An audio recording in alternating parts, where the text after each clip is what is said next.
Good afternoon, everybody. This is Vernon Jones here on the JusticeCast with Faith Bridge. I am in studio with the guy behind the camera, producing us, making us sound great, Mr. Caleb. What's up, Caleb? And the Wizard of Oz behind the curtain. You all know him as Itzael. So glad they're here in studio with us. Happy, happy first day of school, guys. And I know it's not, we've been having a lot of first days of school. We had Aurora that went back, and then we had our charter friends that went back. But today, for you DPS traditionalists, today was the first day of school of Denver Public Schools, right? I wish I had my sound effects because we would have whacked. Yeah, cheer, cheer, happy first day of school. Hey, Caleb, I know you're behind the camera there, but first day of school, what do you remember most about first day of school? What were you anxious like, and what was the year you were most anxious when it came to first day of school? Um, Um, I think the most anxious I and were you was. anxious? I'm just assuming that you were anxious. No, not really. I mean, everywhere I went to school, I knew people, but I think the most anxious was actually when I was in third grade because I had left Marama after going there in kindergarten. So going back in third grade, it was like, is anybody gonna remember who I am? Oh yeah, they remembered. Yeah, Dude had a reputation yeah. already. So going back in third grade to Marama. Okay, yeah. Itzael, did you have a first day of school that's memorable? Did you have some anxiousness when you were starting school? Yes or no? Uh, Not really. Itzael's always so slow with the comebacks. Like you're killing the vibe. Stay steady. Okay, you not really. What is the most memorable first day of school you remember? Um, Did you guys like have a fit? Like, did you have a fit? Like, did you plan like? I remember first days of school. The night before, the most important thing to do was to get the fit ready. yeah. Yeah, exactly. Right. Y'all still do that today, right? Do you remember that fit that stood out? Not really. If But I I hear not hold really on, one more time, hold on, okay, hold on. okay, go ahead, go ahead. But my most memorable first day of school was after COVID, when I was going into 10th grade of high school. Oh, Our first full year of in-person classes again. After that, like weird online. that was those 2 years, pretty much. Yeah. Yeah, that's crazy. Did you when you went back after that? Did you just think you were the hot stuff, right? No. Yeah, yeah, yeah, dude. Look, I remember laying out the fit. I remember my mom, taking me back to school shopping and got the new shoes, got the new pair of jeans, got a couple, new shirts. Definitely got the backpack, right? And definitely, hey, you guys probably don't even know this, but I'm going to say this because the two of you are much younger than me. I used to get a new Trapper Keeper every year. Do you know what a Trapper Keeper is? Both of them are shaking their heads. Look, I'm telling you, these kids today are being deprived because they do not know what Trapper Keepers are. Okay? Trapper Keepers were like the best thing ever when it came to education. I think it was kind of like you guys, I guess, like planners or whatever. It was like the planner of my time, right? And the thing was amazing, right? It could just, I want a Trapper Keeper now. If somebody out there sells Trapper Keepers and you want to send me a Trapper Keeper, please send it to me, and I will show these youngins what a Trapper Keeper is. He's pulling up over here to my left. He's pulling up images right now of Trapper Keepers, but and some of them they were Velcro. Like you, I remember opening that thing up, man, and ooh, inside it had all the folders you needed, all the dividers you needed. You could get them in different, like transformer. Oh, you know what the other thing? Did you guys do lunch boxes? Did you have a lunchbox? When I was in like elementary school, Yeah, but didn't you like? Did you look forward to the lunchbox? yeah, they were always cool. Yeah, mine was the Thundercats. I don't know if you guys even know who the Thundercats are. Do you I know know who the the Thundercats are? Thundercats are. Oh, they're still around. So the Thundercats, I remember my Thundercat lunchbox. So that was a big thing to me. So yeah, happy first day of school to all of our friends out there, Denver Public Schools, Aurora Public Schools. You've been in our charter partners. You guys have been in. I think we have also to some of our private school partners that we work with. I know Mullen. Shout out to all those at Mullen who are back in business today, and a shout out to those who are at Kent Denver who are back in business today. Look, we are grateful that we get the opportunity to work with kids in public school settings, private school settings, homeschool settings. It's just it keeps us well rounded in what we are talking about in education. So happy first day of school to the students, but also to the educators who are working with them this year. Hey, it is a privilege. I honestly say when folks ask me what do I miss about being in building, I do remember I do miss like the first day of school, just energy, the first weeks of school energy. And we just let's pray that everybody has a great school year and everybody is successful. So yeah, again, so we've been talking about data. We told you guys we're going to be drilling even more into this CMAS stuff. Um, um, we're going to talk more about the CMAS stuff and just get into that. You guys see those are my hand signals to my team over there, right? But we're going to get more into the CMAS stuff and a crazy thing happened. A crazy thing happened, guys. I don't know if you guys saw this, but Colorado, number one state in the nation for education. Yep, believe it or not. Number one state in the country when it comes to education, right? And I know some of you guys are saying like, "Oh my goodness, Vernon, please don't do it. Please don't go there. Please don't disregard all of the data that you were just talking about. How can you have this data last week and now you're telling us that you're number one in the country when it comes to education?" So. Yeah. So what does that really mean? What does that really mean when Colorado says it's number one state in the nation? U.S. News and World Report put this out. Hey, and speaking of U.S. News and World Report, we got to shout out Northfield again. I think Northfield High School. Caleb, did you go there? Did you I did. did you want to do the thing? What do you guys do? What we do? Yeah, what's the noise that you guys make when you're happy as a Northfield Nighthawk? I don't make that noise. You should. Could you do it one time? One time for Nighthawk Nation. Come No, on, I can't. come on. Not one time for Nighthawk Nation. Come on, come on. They're out there. Jess is out there. Principal Jess is out there waiting for you to give a. You know what to do. Mm, Come on, come on. I don't even think that's something They're we number do. one in the state of Colorado. The number one high school in the state of Colorado is Northfield. Come on, Caleb. Come on, Northfield Nation. He won't do it. I'm not gonna do it. Caca, caca. That's what you gotta do. You know how many cacas I had to do when this dude was playing football in Northfield, anyways. But Northfield High School, shout out to you guys. Let me just say, Jess, one of the leaders that I am. I just admire her. I appreciate her. I think she's a wonderful leader. She went to a rival high school of mine in Aurora Public Schools. I don't hold that against her. I didn't hold that against her when I saw her leadership potential when I was leading the innovation zone that she was working in, and I'm telling you, she's what a principal should be. And what I love about her is like she represents leadership that does not believe it's got it all together. She's a learner. She's constantly a learner, and I think that's what makes her school culture great. And she will tell you that even with this number one ranking that they have from the state, from the U.S. News and World Report, there's still a lot of work to be done at Northfield. Some great things happening, definitely. But I love the fact that she's like, hey, we're not where we want to fully be yet. So we'll take this and we'll celebrate Nighthawk Nation as we do, and we'll keep on pressing. So shout out again to Northfield High School, and that staff there.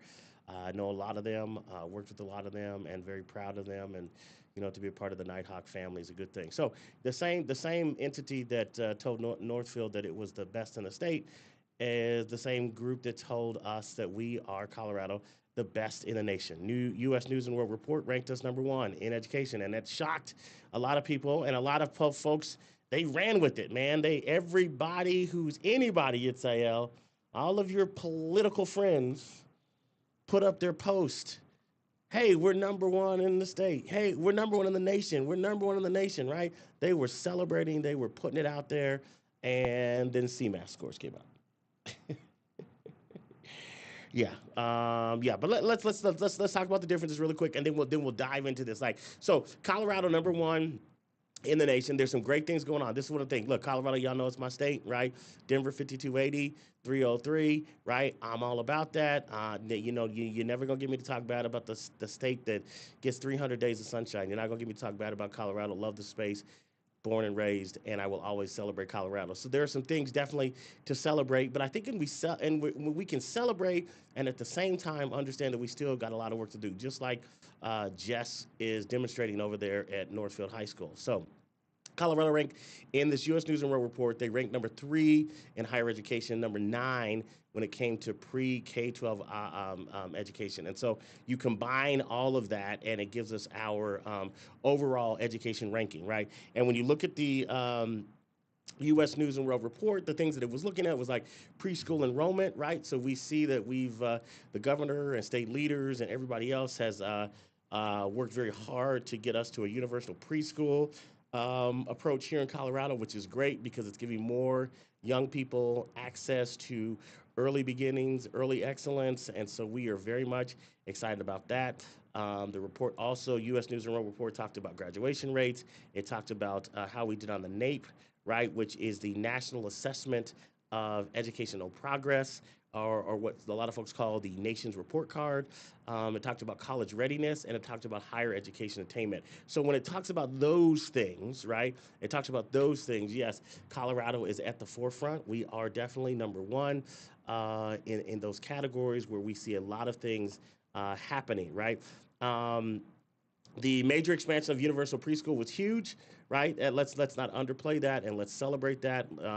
There's still a lot more to be done there to make sure that you guys know I'm against waiting lists, right? So we got to make sure that we got people not waiting on high quality programs. We have to figure out how we get everybody into a high quality program, and I believe that is at preschool, elementary school, middle school, high school, even college, right? Let's make sure we can get people in, and we don't have people waiting in line to get into the great spot to great spaces that they need to.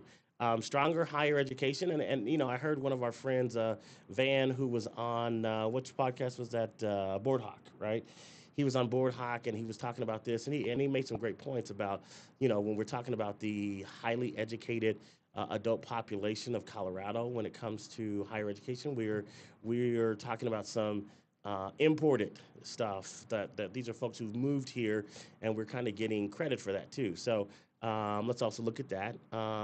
We also got celebrated for our expanded college career and workforce pathways, and that's a good thing. Faith Bridge, we are in the middle of cultivating our relationship with one of our partners, Transfer VR, and doing some career preparation there. And so it's a great thing. There's some good things going on in Colorado. So we celebrate that, right? So good job to all of those leaders, all of those folks who are taking the courageous steps to create the conditions, right?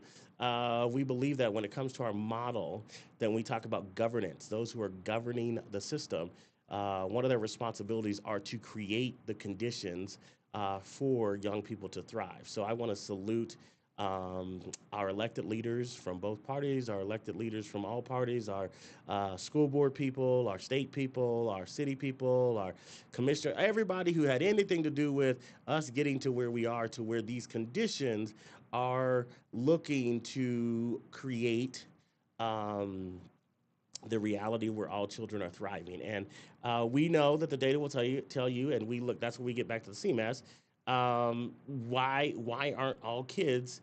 If we're number one, why are we not seeing that in every space, right? And so I think that again, I think the conditions. Colorado is number one in creating the conditions for a educational system that all children can thrive in. So we're pushing, and I think we got to push some more. I think there's a lot more that can be done, a lot more systemic changes that need to be done to make sure that we ensure that all kids thrive. So, and we've heard this over and over again as we were talking about CMAS and some of the comments we got, emails that we got. We're like, okay, everybody's out here saying we're number one, we're number one, we're number one. And it's like, what was that? What was that statue pulled up about the Arizona Cardinals? what the Arizona Cardinals football team, which I thought was a great humorous stat because it's I was talking about, anybody can be number one in something. And what did they say about the Arizona Cardinals? Um, they hold the number one spot for the most game losses in the NFL history. So he said, look, if you're an Arizona Cardinal fan, you can say, hey, we're number one.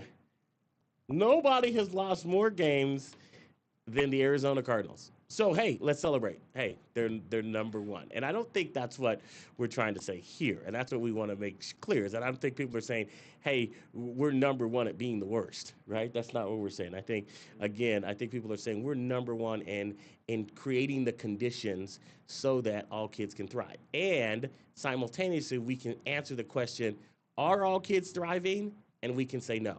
But are we creating the conditions so that they can thrive? And the answer can be yes. They can be both in the same. Can we go faster? Can we be more innovative? Can we be more collaborative? All of those things are true, right? So when we look at CMAS measures a little bit different than what we were talking about with this U.S. News and World Report, right? It is saying CMAS is the Colorado measures of academic success, whether students are meeting the Colorado standards of academic standards. In 2026, we saw that fewer than half of students met or exceeded expectations in every tested math grade, right?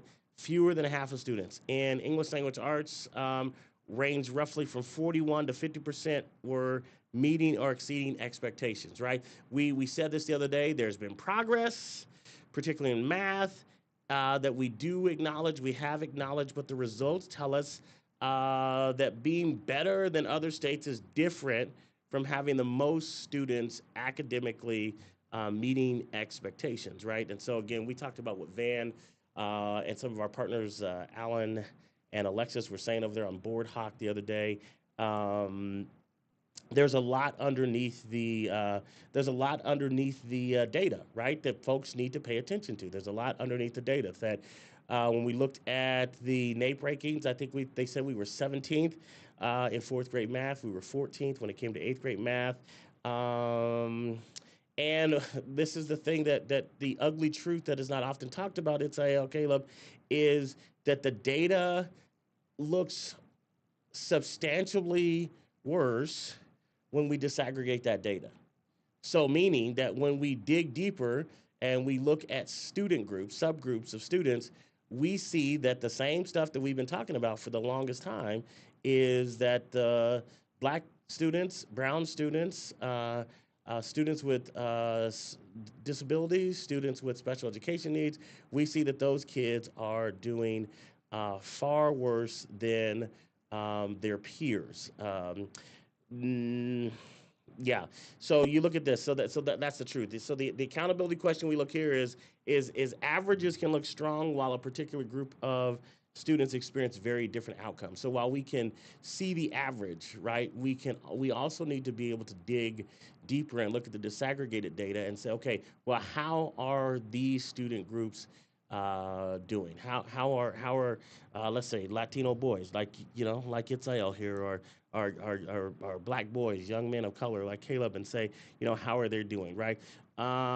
There's a lot to it, right? And we should not simply be the danger of being lulled or tranquilized by gradualism or lulled into a sense of, hey, everything's good, to me is dangerous, right? So I kind of push back when people were putting out all of these things. Hey, we're number one in education. And I'm like, be careful because you want to be very clear with folks as to why we're number one, right?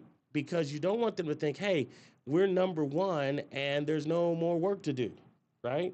Hey, we're number one and all student subgroups are doing well and we don't have to worry about the literacy of brown kids. We don't have to worry about the math proficiency of black kids. We don't, because hey, we're number one. You got to be very careful, especially in my view, if you are a leader who represents those communities where you know that students are not being served well, where you know that we're not hitting these outcomes. And I'm going to keep coming back to My CMAS data, is that okay? It's can I keep talking about that CMAS stuff? Like, if I don't want to hear, hey, we're number one in education when there is an 8.4% English language arts proficiency at a school in Southwest. I don't want to hear we're number one, because there, guess what?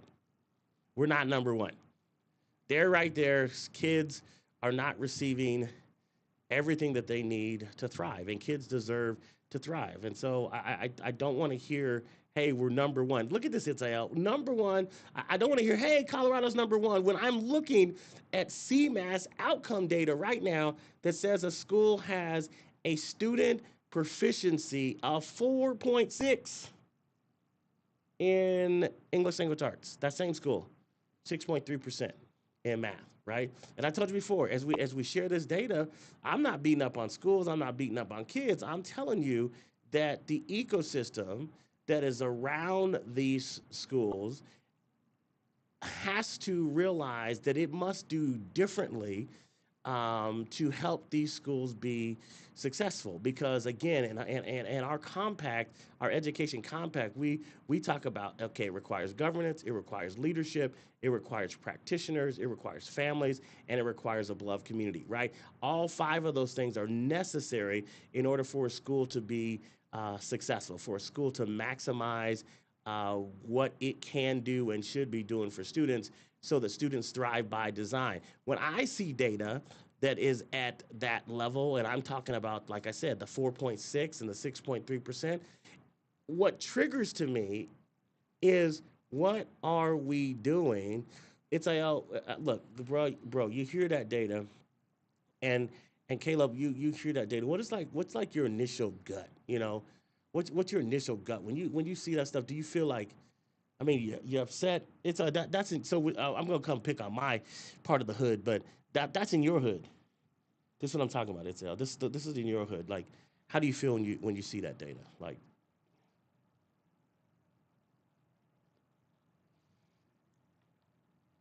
I just don't know how we're number one.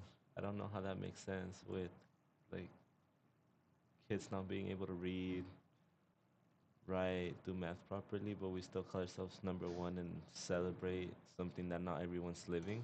yeah, and you got to be careful, right? Caleb, what do you think, man? You hear that 4.6%? If you guys showed up to your job 4.6% of the time on time, Um, well, I think it just kind of shows how consistent the system is when you see, boy, fire that. Hey, that's a bar line right there. It shows you how consistent the system is.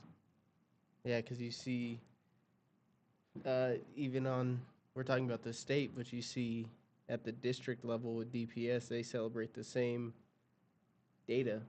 They call schools great with the same data. So, of course, they'd call a state great that shows that same data. Yeah, and it's troubling to your point. We call it around here. It's y'all told me I was supposed to bring up my Rockies memes that I made last year that was kind of poking fun at the Rockies, but I want to see if they'll let me come to a baseball game again. So I don't want to poke too much fun at them, because I do love baseball. But you know, you know, uh, what's really green, right? We get to the state level. What's really green, and like you look at again, like, okay, I'll leave your part of town. I'll go to my part of town. Okay. All right, I'll go to my part of town. Just let me get over here. Same thing. I'm looking at these. I'm looking at these things in my neighborhood, and I'm like, somebody please, don't rest on the fact that we're number one by U.S. News and World Report in those areas that we definitely should celebrate, and we definitely are leading the way. But that leading of the way there has not trickled down to transformations, to Caleb's point and to Itzael's point. It has not trickled down to lived transformation for students in the communities that we live in, right? I mean, it's just like, how long, right? How long do we have to wait for these innovative things and these new processes, right? So if we're making changes to universal preschool, right? These kids are 3 and 4 years old, right? How old are you in third grade, guys? Like third grade, so fifth grade, five. You're about 8 years old. So we're talking about 5 years, right, from now that we would see some lift from those kids. So we're banking on the fact that if this lead measure is, hey, more kids have access to um, universal preschool. And so then the lag measure would be based on the fact that the lead measure is, hey, if we give more kids access to universal preschool, the lag measure is the outcome that we would see because of that lead measure is we should see improved performance on in student outcomes, right? And this is what we're betting on, right? But in the midst of us doing all of that, which is great. We need to do that. Again, we celebrate us being number one in those areas. We celebrate the innovations. We celebrate the courage it takes to, push against the system, to remove barriers, to think outside the box, to open up doors of opportunity, to all of that. We agree with that.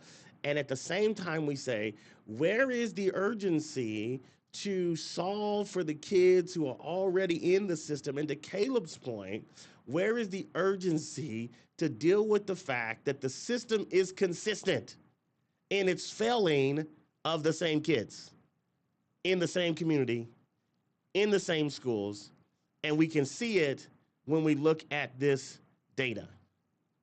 And again, we're not talking about, oh, those it's the teacher's fault or it's the principal's fault. No, no, no, no, no, no, no. We are taking ecosystem accountability for the outcomes of our schools because we believe that the schools that are successful have the right ecosystem partnerships, the right ecosystem resources.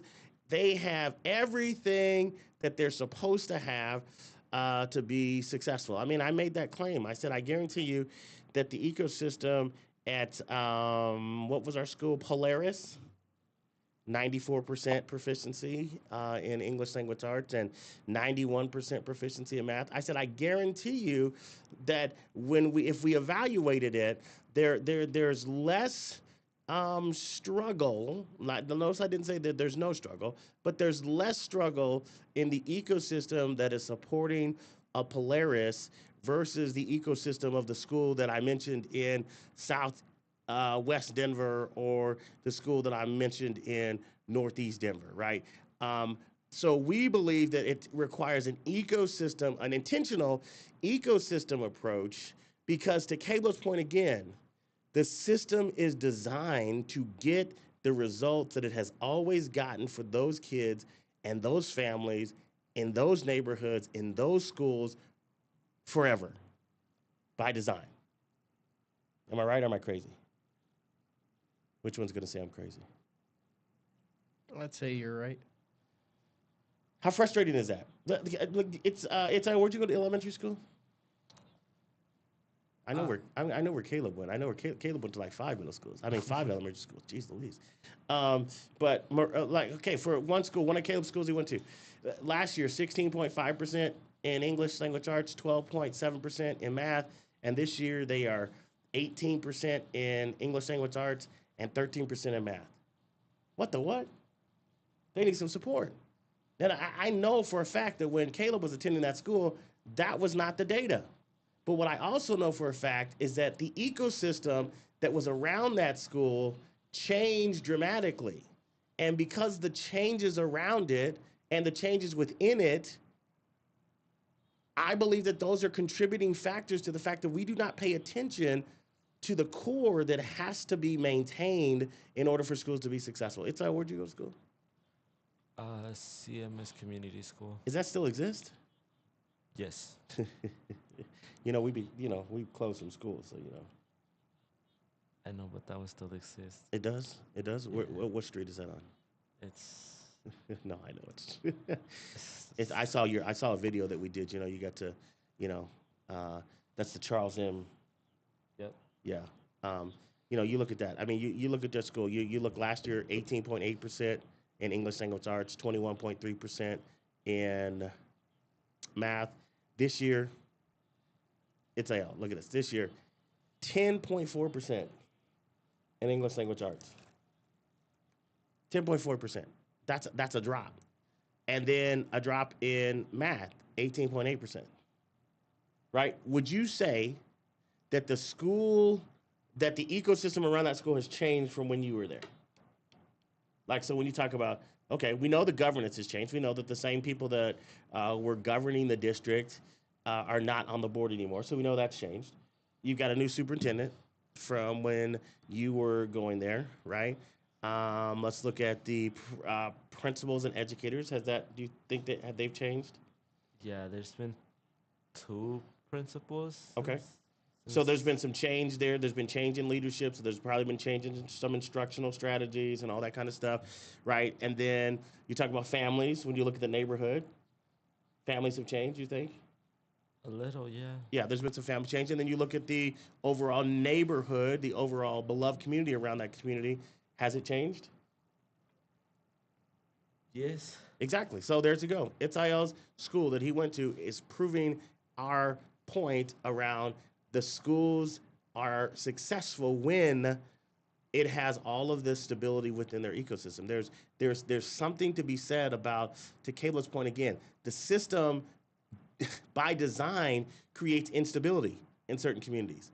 The system by design allows high teacher turnover and high leadership turnover. It by design disrupts those things. I get one of our research team is working on something that we're going to share tomorrow, but they're working on just an analysis that we're looking at this very point to say, okay, let me give you a couple schools. Give me an analysis of a Park Hill, a Steck, a Teller, right? A Carson, a Bromwell, a let's see another one that we got on here. Give me an analysis of those schools. Give me an analysis of a Westerly Creek, a William Roberts, right? These are schools that are in the 75 plus percentage of student proficiencies. Give me an analysis even of a Odyssey charter school that that did strong in both English language and math in the 65 percentile or above, right? Help me understand what is it that is going on in these places from how governance impacts them, how leadership impacts them, how professional practice impacts them, how families impact them, and how the ecosystem impacts them. And I will say, okay, let's take that, and then let's take that analysis, and let's look at where we, to Caleb's point again, where the system has intentionally disrupted those things in other schools and communities, not by accident, by design, right? Yeah, so it goes back to, hey, Colorado number one. We're number one in the state. The thing again that we want to come back to as we again anchor you back into that, going back and forth between the CMAS and going back and forth between what the U.S. News and World Report says. Um, we have to bring this back to accountability. We don't have a shortage of education data, ladies and gentlemen. We got a lot. We got data from everywhere. We got CMAS, we got NAEP, we got SAT, we got graduation, we got attendance, we got growth data, we got college growing data, we got school and district performance frameworks, we got UIPs, we got local district measures, we got interims, we got all of this data. And what we don't always have is a cohesive measurement system connecting these measures, right? We need some alignment. We need better alignment between state, district, school, and student outcomes, right? We need to align these systems and then ask, did it work? And who did it work for? And what do we continue? What do we change? And what do we stop? Right? Because we've been looking at some of this data for a long time. Like I said, 20 plus years in this work in so many different roles. And we've been looking at this data. We've been looking at some of these same outcomes. I come back to Caleb's point again. The system is designed to do this. And if we are not paying attention and we're not pushing against the system that says, hey, we don't want that outcome anymore. So we need to change the system. But we're foolish, we're naive to think that we can get any different outcome if we're going to keep running with the same system. Caleb, you when you went to Northfield, um, you played football, right? Yes. Did you play football? Yes, I did. Yes, you did. Now, do you remember there was a game where I was sitting in the stands and it was raining so hard. Rain and rain and rain. This was before Northfield. Yeah, Caleb is one of those guys who helped to build the program, right? And you remember that it was like 70 to something. And it was raining, raining, raining. And I'm sitting in the stand. I'm sitting next to one of the dads, and we're getting rained on. And it seemed like y'all kept running the same play. And me and the dad both looked at each other and said, we're sitting out here in this rain, getting rained on supporting, and they keep running the same play. Caleb, if y'all kept running the same play, did you really believe that you were going to score on this team? No, but I think that's the point of running the same play, because from the beginning there wasn't a belief you could beat the team. So you just did something that looks like you're playing the game. Back that up again. Look, he's just dropping bars today, Itayo. Okay? From what you said, before you guys even got there was a belief what? That we weren't going to win the game. There was a belief that you weren't going to win the game.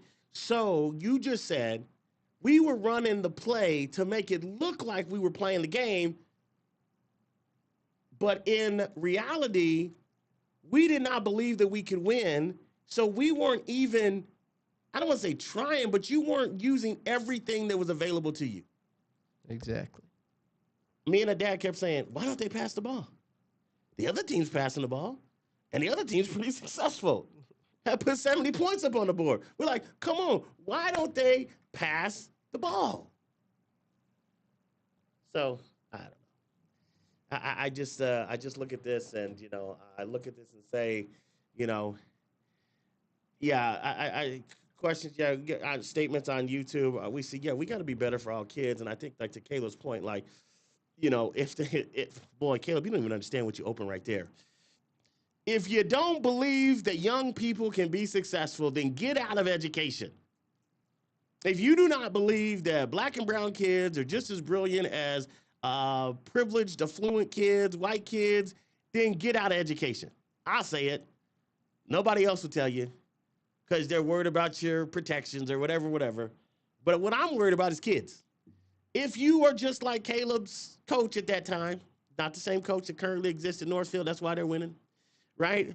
But if you are like that coach who just says, hey, we're just going to show up, we're going to put the uniform on, I don't believe that these kids have the ability to win, probably didn't prepare them to win, probably didn't, expand the playbook, probably didn't prep them to go up against what they were going against, right?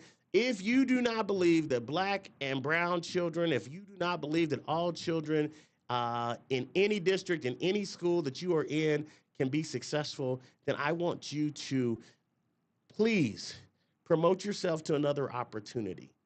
Because I think for too long we are letting people stay in instructional seats. We are letting too many people stay in leadership seats. We are letting too many people stay even in elected seats who don't believe that this data can be changed. And these are the same folks. These are the same folks who are touting like, hey, we're number one. Hey, we're number one. Hey, we're number one. Bro, stop it. Okay? We're number one in creating the conditions for us to eventually thrive. We are number one in saying, hey, this system that we currently have is never going to get there, so we have to boldly change it, right? And so, yeah, again, we celebrate that. But, bruh, sis, let's not get it twisted. What we are looking at is not okay, right? What we are looking at is not okay. And so again, we need to make sure that we are we're actually trying to. I love that, Caleb. That we're actually trying to play, not just play the game, but like let's win, right? Let's win. Let's play to win, right? Let's play to say, hey, wouldn't it be something to say, okay, that same school that you went to, wouldn't it be great? Like, let me go back to Caleb's analogy. Caleb, I'm going to ask you, and then I'll come back to you. But Caleb, when you talk about that, like, in order for you to beat that team that slobber knocked y'all 70 to whatever, what would have had to be done differently to get y'all ready for that game? Uh, well, initially you could say getting the right people in the right positions. Yeah, because y'all didn't. I don't even know if y'all were suiting a full 53 at that time. Now I was playing everything: offense, defense, special teams. I was out there. I never came off the field, right? And I'm like, dude, these kids is tired. That was why they was scoring 70 points on us at hell, because we didn't have all that we needed to even compete. Okay, so if you were supposed to have a 53-man roster, and I think you had 36, you were 17 short. I don't even know if that was. I don't even know how it was allowable, right? But here you are. You don't have the people that you need to execute, and so then Caleb, as a player out there playing offense, defense, special teams, how did you feel? Exhausted. Exhausted, bro. Exhausted. And you telling me, hey, stop them.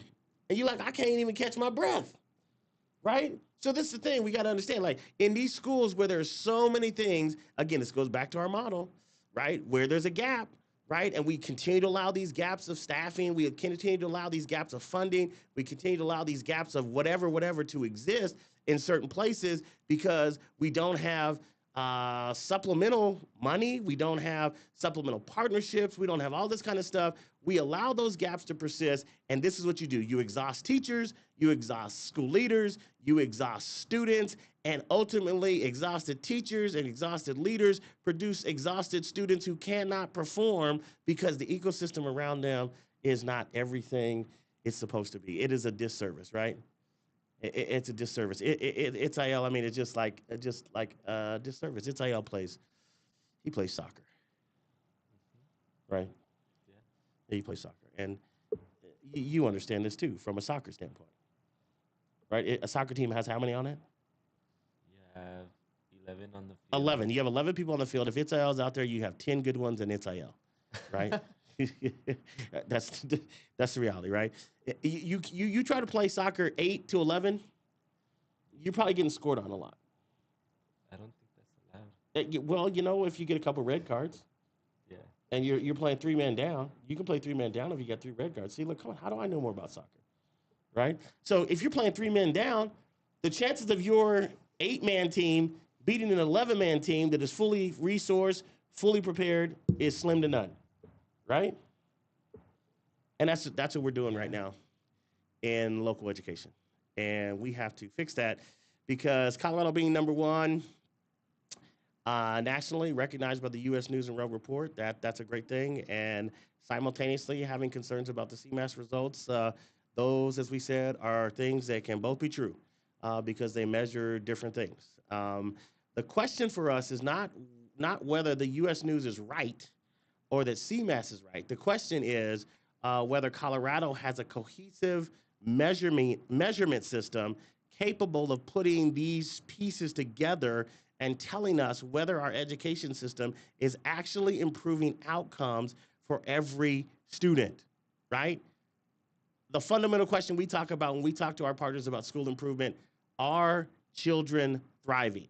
Is what you are doing helping children to thrive, right? I'm not saying, hey, is what you're doing a task that's getting completed? Is what you're doing something? I'm not talking about that.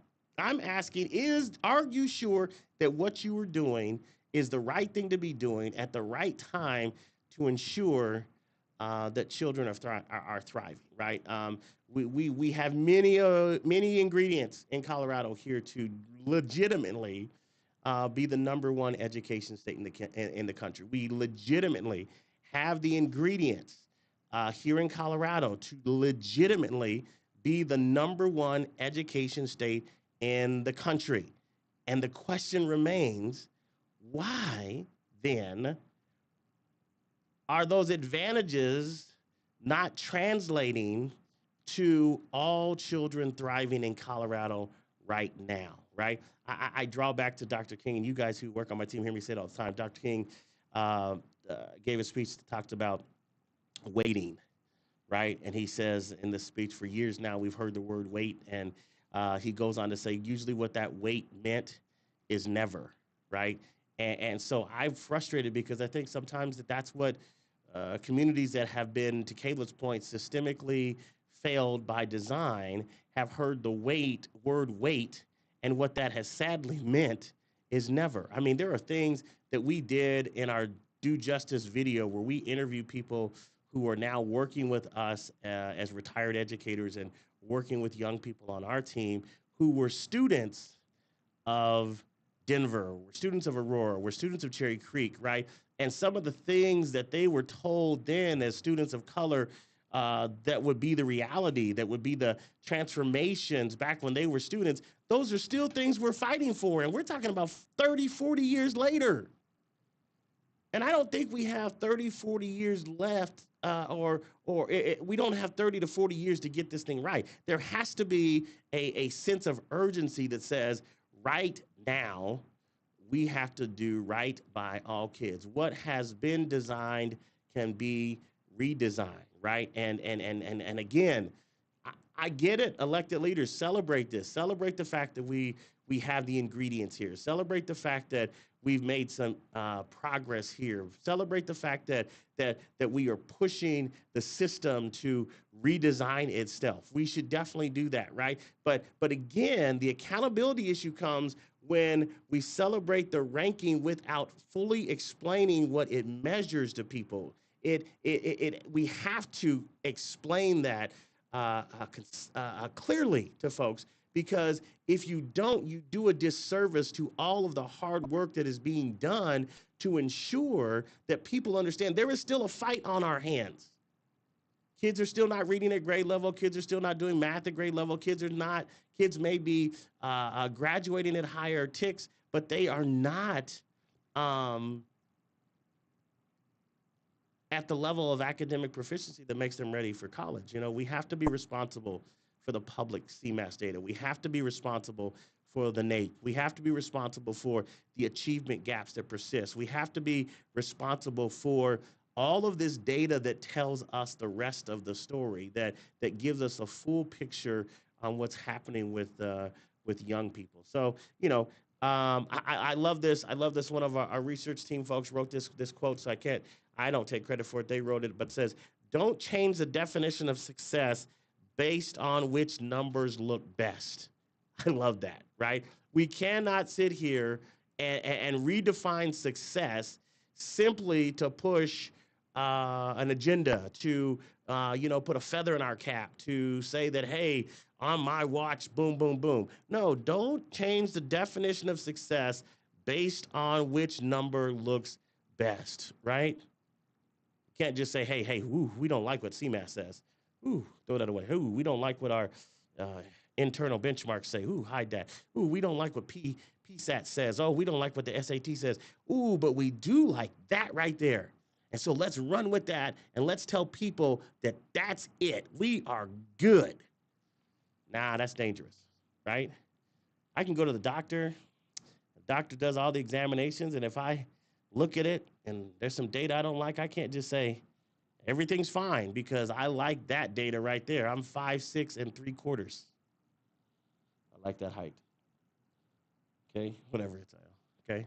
I can't just say, hey, Vernon, forget all the other data that your doctor showed you because you didn't like it, so you don't want to deal with it. But what you do like, you're going to hold on to that, and you're just going to live life as if nothing's wrong because you are the height you want to be. No, we can't do that. Kids deserve better than that, right? Kids deserve better than that. So we is Colorado ranked number one in education? Yes, there are some areas that we are definitely number one in, and we celebrate those things. We celebrate the hard work that folks have been doing in our state to make these things happen.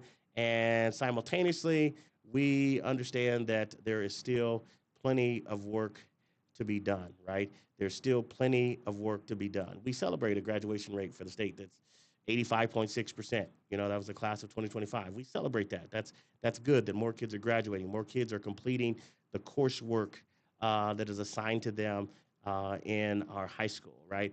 We appreciate that's happening, right? We appreciate the fact that, yes, there's a ranking of 17th in fourth grade math, and there's a ranking of 14th in eighth grade math. We recognize that, right? We see all that, right? And we see universal preschool. We see all of these things that are great, right? But we also know that 30 to 34 percentage points across grades we are seeing are where we're seeing kids be uh, proficient. Only 30 to 34% of kids being proficient. We got a lot of work to do. We got a lot of work to do, and we we can do it. We can do it. So, hey, we will be talking data all week. We'll have some more perspectives on this week here on the Justice Cast, and we'll be talking to you about school improvement cycles tomorrow specifically. Like, okay, Vernon, we hear this data. Hey, we've seen where we're at. Well, how do we improve, right? And when we talk about our education compact, how do we improve our governance? How do we improve our leadership? How do we improve those who are daily practitioners? How do we improve families? And how do we improve the beloved community's ownership and responsibility for the success of all students in all schools across our community? That's what we're going to talk about tomorrow here on the Justice Cast. I've been Vernon Jones with my great production team, Caleb here and IL. Thank them for their inputs today. And again, happy back to school, everybody. We'll talk to you tomorrow. Have a good evening.